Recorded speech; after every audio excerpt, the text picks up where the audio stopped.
Come on. Do I sound like I'm joking? Do I sound like I'm playing? When you look into my eyes, you understand what I'm saying? Let me say it to you slowly, and it may sound scandalous. I don't think that you can handle this. All right. Once again, we are on. He is the great Mike Steph. I am the Mojo King, and this is Hidden Gems Football, part of the 19 Media Group. We are together again. Mike Steph, how have you been?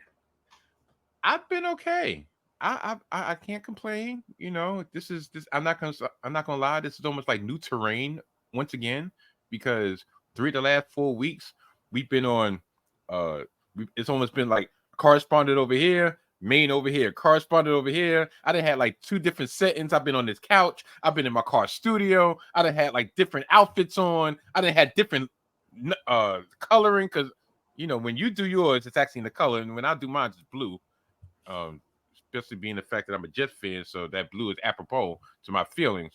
But with all that being said, I'm doing good. I'm glad that we're side by side. It's much better when we're together. Sure, everything brings many feet. I agree. Mike Steph, we haven't had one in maybe a month now, but what is your one big thing? I have full intentions of having a spirited debate on which team is the best team in the NFL, whether it's the Lions or the Vikings or the Ravens, Chiefs. And then I thought about, I'm like, you know, we can do that any week. But something happened this past Sunday in the mistake by the lake, the Achilles tear, the season-ending injury, and perhaps career-ending injury of Deshaun Watson. Yes, I know Deshaun Watson is a controversial fellow, to say the least. But the injury wasn't the controversial part. No, it was the reaction to the injury. Due to his sordid actions off the field over the last couple years and settlements that he has paid out to numerous victims of his accused actions. I'm trying to be as discreet as possible, even though he hasn't been. When he got booed at home coming out for introductions, which could go twofold. One, he stunk this season, and 2, everything that they kind of glossed over when getting the acquisition of Deshaun Watson is started to rear its ugly head. I'm looking at stats right now. After 7 games, he had 5 touchdowns, 3 interceptions, quarterback rating of 79, 1,148 yards. But that's not even a half of it. Just rankings. They're 29th in the league in scoring at 15.6. They're last in the league in total offensive yards at 253 yards a game. When he went down, it was like instantaneous. I think I saw it in real life action.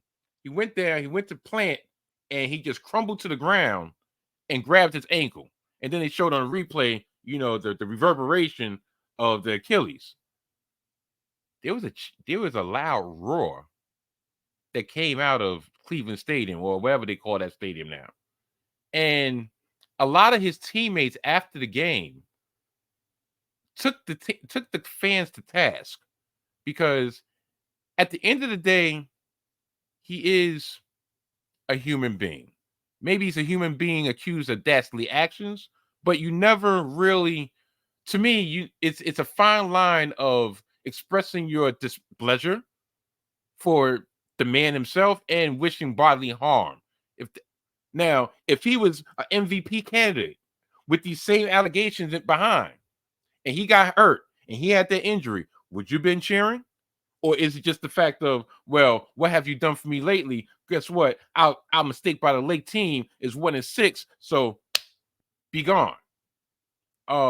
Myles Garrett and said that he was vehemently upset at the reaction that Deshaun Watson received upon his injury. I'm going to close with this. If the fans showed their true colors under these circumstances, what free agent are you going to be able to lure to Cleveland after this? If potential free agents, potential star players are on the free agent market, why would they want to come to Cleveland? Because no matter what you say, the NFL is a fraternity. The NFL players are a fraternity. They look after their own like none other. So you think the people in Cleveland, the players in Cleveland are going to, matter of fact, how about this? When my contract is over, let me link up with you where you're at. Why am I going to come here? I mean, there's nothing there. I mean, they got the Rock and Roll Hall of Fame. Whoop-de-darn-do. Shout out to A Tribe Called Quest. You got cold weather. You don't have LeBron. What's the law of the team? The team doesn't even have a history. I'm just saying. So while I understand the initial feeling of, okay, yeah, he gets what he deserved, comments, or you know what? Y'all wasn't feeling that way when y'all first got him. So to wish harm on this individual, no matter how much some people might believe that he deserves to, was a bad look. And yeah, I'm a benevolent dude, and that's my one big thing. Do you have any thoughts about that, Mo? I think it had very little to do with his lawsuits and the claims, the now truths, I guess. It all had to do with the fans hated him because he sucked. He'd been playing terrible, and they want him off the field. And it's disgusting. I don't know, it's very possible that they didn't understand the extent of the injury, but it's just disgusting for a fan to be watching an athlete play and then cheering for the injury. And it happens from time to time, but it usually doesn't happen at the home stadium against when the most important player on your team gets injured. So I find it disgusting. I don't think it's going to make much of a difference as far as free agent signing with Cleveland, because Cleveland, from everything I hear, is kind of a tough place to go anyway. But most players will just go where the money goes. And that's how life is. Unfortunately. We're talking things that make you blush, but trust us, it's a must. From awkward to taboo, we're here to guide you through. It don't matter if you're a bit of a prude, it's a Prude Awakening. All right, Thursday night football on week 8. We have the 5-1 Minnesota Vikings heading to Los Angeles to face the 2-4 Rams. The Vikings are 3.5-point favorites. The projected total is 48.5 points. That means Vegas is telling us that the Vikings will win, scoring 26 points, while the Rams score 22.5. The tough thing about recording kind of early is that we don't get a good sense of injuries. But on Minnesota's side, Aaron Jones was listed as limited because of his hamstring injury. I expect that he will be limited all week as far as practice and end up playing just like he did this past week. On the Rams side, key injury note is actually an addition coming back. Cooper Kupp looks like he will return for Thursday night football. Mike Steph, what do you think about this game? Who you got? This game, or at least it's a decent game. Minnesota's coming off a last-second loss against the division-leading Detroit Lions this past Sunday, in which, to me, they kind of got dominated. The score, to me, was not indicative of what kind of game that was. Yes, they did come back from 11-point deficit, not once, but twice. But their defense, this vaunted defense led by Brian Flores, to me, it's starting to get a little bit exposed. The bad Sam Darnold does pop up at least once a game. It's just last week, the bad Sam Darnold once a game thing actually stuck. Now, I always thought that their 5-0 record was a little bit of a facade. Remember that year that Minnesota went at like 11-0, 11-1, and they was winning. They was pulling the rabbit out the hat, and then they lost to Daniel Jones in the wild card game. I don't know. For some reason, this team seems like it's built. It's a little bit sturdier deck of cards, but still a deck of cards. Now, as for the Los Angeles Rams, that news that you said with Cooper Kupp on returning will really pay dividends, because right now on offense, can't lie, they're kind of struggling. They're only averaging 19 points a game. Their defense is a sieve. They're 25th in the league, giving up almost 26 points a game, but yet Matthew Stafford keeps on chugging along. He keeps on chugging along. He's just not getting any production because he hasn't had any wideouts. He only has 3 touchdowns on the season. 3. Just to talk about Matthew Stafford. Now, this last game against the Raiders, that game should not have been as close as it was, but due to running back Kyron Williams is a monster. And if I feel like if they can keep him on track, add Cooper Kupp, give Stafford just a little bit more time, they just might be able to stay in the race in the NFC West. Because the NFC West, it's kind of jumbled. I think Seattle's leading 4-3. So if the Rams can get to 3-4, they'll be right in the mix. So with all that being said, let's get down to brass tacks, and I guess I got to get to this prediction. I'll go with Minnesota to cover. The reason I took that long pause because I'm like, darn, when Cooper Kupp is on the field and he's healthy, it's a whole different dynamic. He's always a factor, but coming off the long layoff, maybe just not a factor on a short week. So Minnesota minus 3.5. I think they're going to cover. The over/under gets my better judgment. I'm going to go under. And with you, I'm going to go. I'm going to take Minnesota with the minus 3.5. I am, to be honest, I'm questioning this line. The Rams have not looked that great. They get Cooper Kupp back. It should help their offense a little bit, but their defense has not been great either. They've given up exactly 24 points in 3 of the last 4 games. On the flip side, Minnesota, their defense has been okay, but their offense has really been carrying them. I don't really see any reason for the offense not to carry them through this game.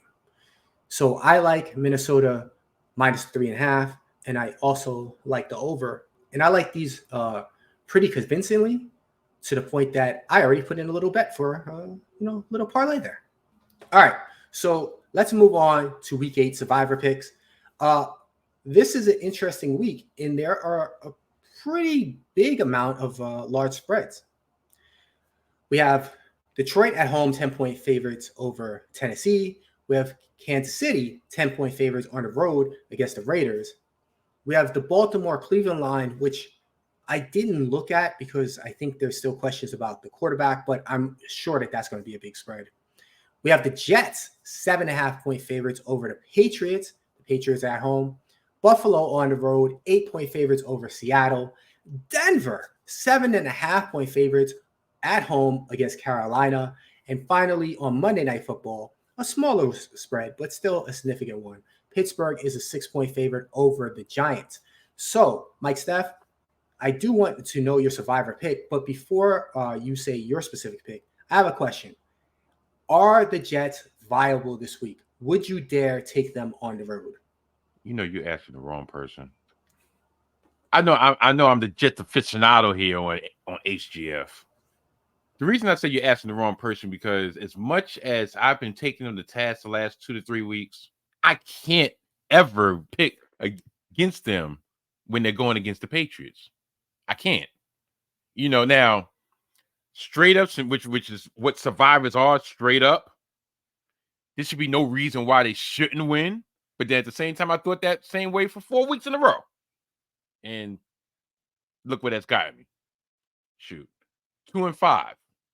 Hence why my moniker down there is Mr. 7-10, because that's where we're going to end up this year. But to answer your question, I think this will probably be the only time you'll probably be able to sneak the Jets through a survivor pick. I would not touch that spread at all, but the Jets should be able to win. Do you have another selection? Oh, yeah, because that was not going to be my selection. I was just question.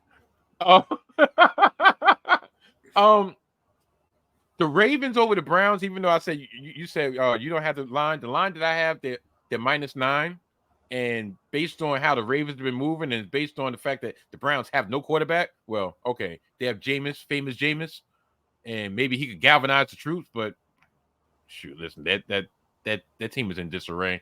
So the Ravens, of course, would be a good pick if you haven't used them already. the Texans over the Colts. The Texans, I think they have a 6-point spread, according to my reading. They're at home. They're coming off a loss. That would be a good pick. And my pick of the week would be the Chargers at home against the New Orleans Saints. The spread that I have is Chargers minus 7.5. Chargers coming off a last-second loss last night, Monday night against the Cardinals, and the Saints. I don't think they're gonna have Derek Carr back by that time, and even if they did, it's the Saints. So yeah, that'd be my pick of the week. Go for the Chargers. I think for me, clearly the auto pick for the week would be Detroit if you just wanted to be safe. But that Jets game and the Denver games are the ones that catch my eye the most because I don't trust either one of those teams, to tell you the truth. But this seems like the week that you can sneak them through. Last week, I actually used Denver on my one survivor from the beginning of the season. So I might look at the Jets this week. I don't know. I'm a little scared, but I think I'm leaning that way, sort of. At least they're going against a team that they know they can beat because they beat them a couple weeks before. I will say that, there's plenty of options to be had this week. It's been really strange. The last couple of weeks, all the favorites have been winning. So sooner or later, it's going to blow up again. But on the surface, this week looks pretty easy. This is a 19 Media Group presentation. Sitting on the toilet, waiting for my bowels to move. I got to do wap. I got to do.